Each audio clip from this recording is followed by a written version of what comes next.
Port fans, welcome back to another video on my channel. Today we're going to review Port Adelaide's big win over West Coast for round 16. Hooray!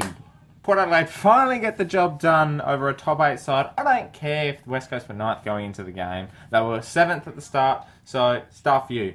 We finally have got the win over the top 8 side we wanted. Getting the job done by 32 points over in the West. I tell you what, Port fans, that was good. That was very impressive. I mean, yeah, there was times in the late in the first quarter, early in the second quarter that we looked kind of, I don't know, what's the word? Not into it. There wasn't effort. There wasn't a lot we could do. But in the end, our start was great.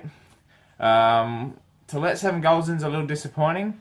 And against the grain, away from home over in the West, to fight back like we did and get the job done and get the win was brilliant. It was just brilliant. And I tell you what was the most, what's the word? The best feeling. The best part of the game, I'll say. Let's go with part was the word. The best part of the game was certainly we finally kicking straight. I've been saying it for weeks. Got to kick straight to win these games. If you don't kick straight, you don't win games. All this. Finally, we kicked the first 4 goals, no behinds, and the set shots we took, we mainly kicked the goals, and that's what's impressive. That's what makes the game so much better, because we were crucial in front of goal, and we did it so well, which was good to see. And at crucial moments too, with certain players kicking goals that we needed to, like Charlie Dixon. Trango kicking a couple too. Westhoff played forward and he kicked some goals. I've said it many times. If you don't kick goal, if Westhoff doesn't kick goals, usually we're against the grain and he's always down back. If he's kicking goals, then it means we're in the control of the game. We're playing quite well. And when he kicked those 2 goals in the second half, I knew we were on to a good game, a good finish, and we did get that as well. The changing moment for me during the game was in this. I think it was the second half, or late in the second quarter anyway. Chad Wingard ran into the middle, and he dominated. Before, he was playing like a half-forward role type thing, and he wasn't really doing much. He had 6 possessions to half-time. He came out, second half, 15 possessions. He had a goal on the board. He was great in the middle, clearances, and he was just superb in that second half. And that was the changing moment for me. Along with him, key players stood up. The likes of Boak.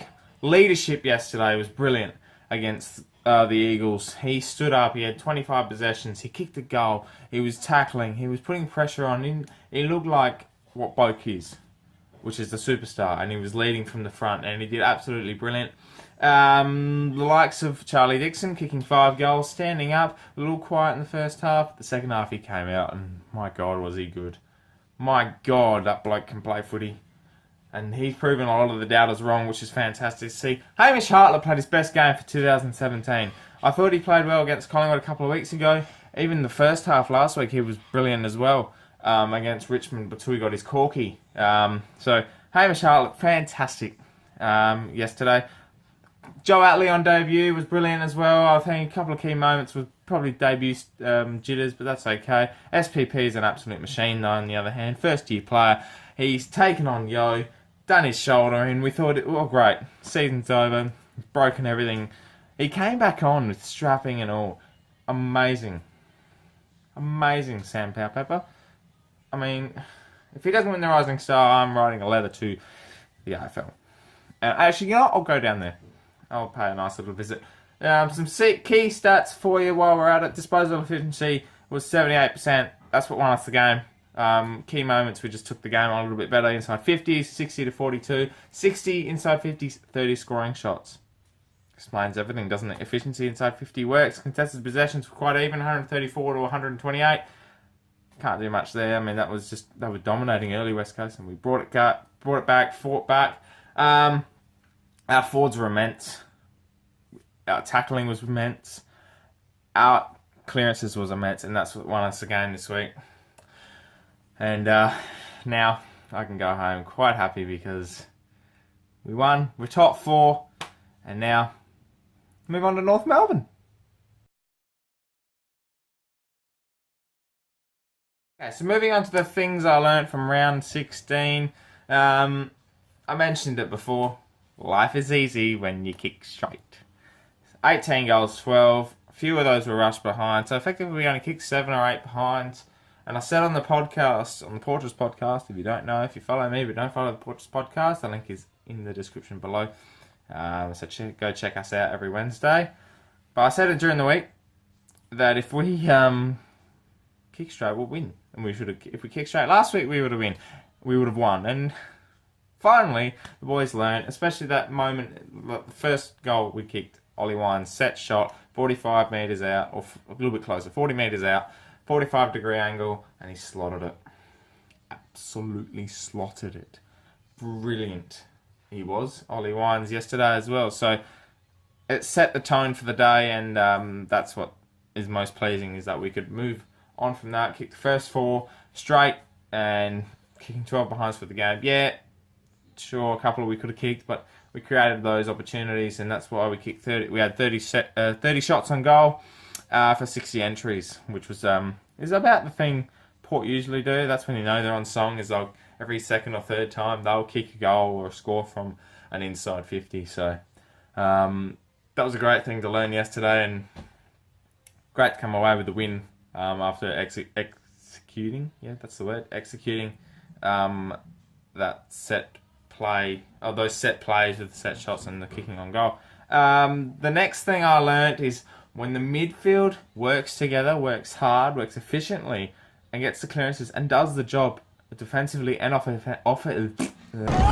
now you're speaking English, huh? Offensively, that's when you know we can win games. It's basically how we win. Yeah, set shots, goal kicking win us games as well, but if it's not for the midfield getting the ball up forward, how else are you supposed to win games? Our defence is immense. Our midfield, when it's on, is brilliant. So that's basically how we win games. You kick goals and you have midfield defensive and offensive pressure. Creates many opportunities, doesn't it? So well done to the whole midfield yesterday, especially in the second half. They were brilliant. The third thing I learnt yesterday was Dan Houston needs a NAB Rising Star nomination.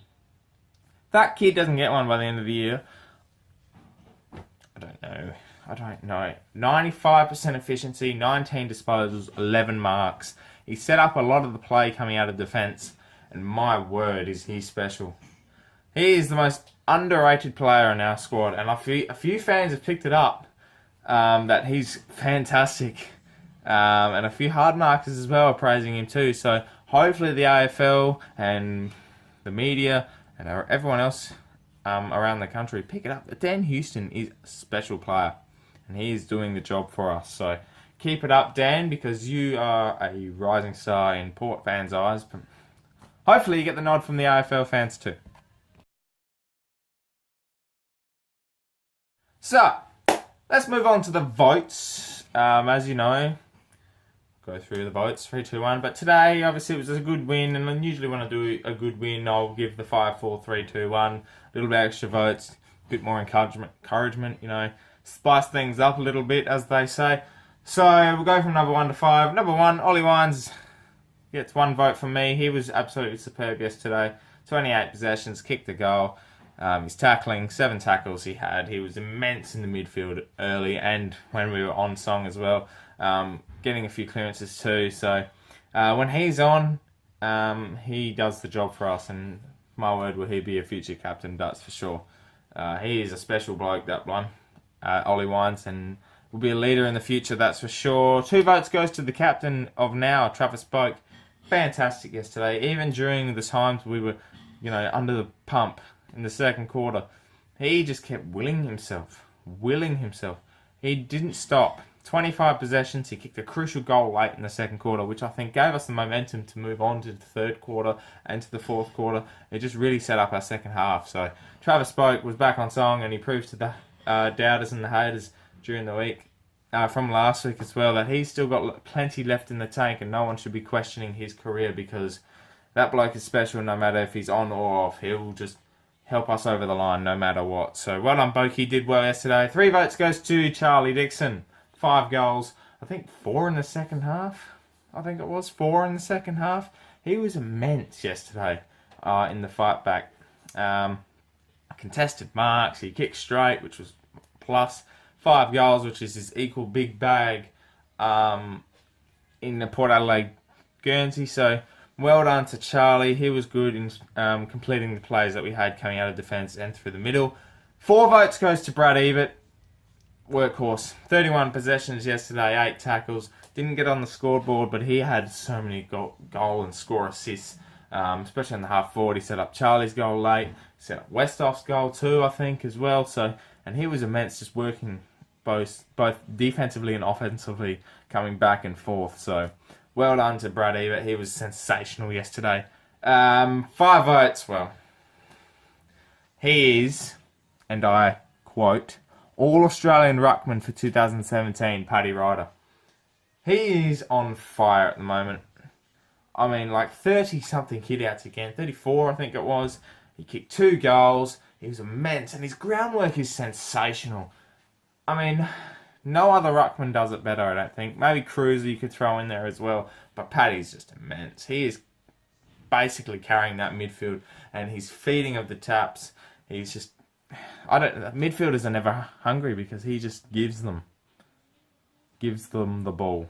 He's immense in the middle, and he gets my best on ground performance this week. So keep it up, Paddy, because the way you're going to make this team something special. Might not be this year, but it's going to be down the line. So well done, Paddy. That's another review done, Port fans. Thank you very much for watching once again. Join me on the Portraits podcast. When is it? 8 p.m. Wednesday, SA time. I nearly forgot then. That'd be horrible. So don't want to do that again. So yeah, join us then. We will wrap up last week and obviously preview this week, which is North Melbourne at Adelaide Oval. Hopefully you can make it a hostile crowd. Let's put North Melbourne on the pump early and make sure we have a lovely day at the Adelaide Oval. So hopefully we get the job done. If not, then I'll probably have to throw my hat in the bin, because how can you go from last week to this week? But that won't happen because we're Port Adelaide. So again, thank you very much for watching. Subscribe if you're new. Follow me on social media if you like to. That will be in the description below. You know, I mainly just post about Port Adelaide and my life and Port Adelaide. That's it. Well. Anyway, my name's Anthony, and obviously, go the power!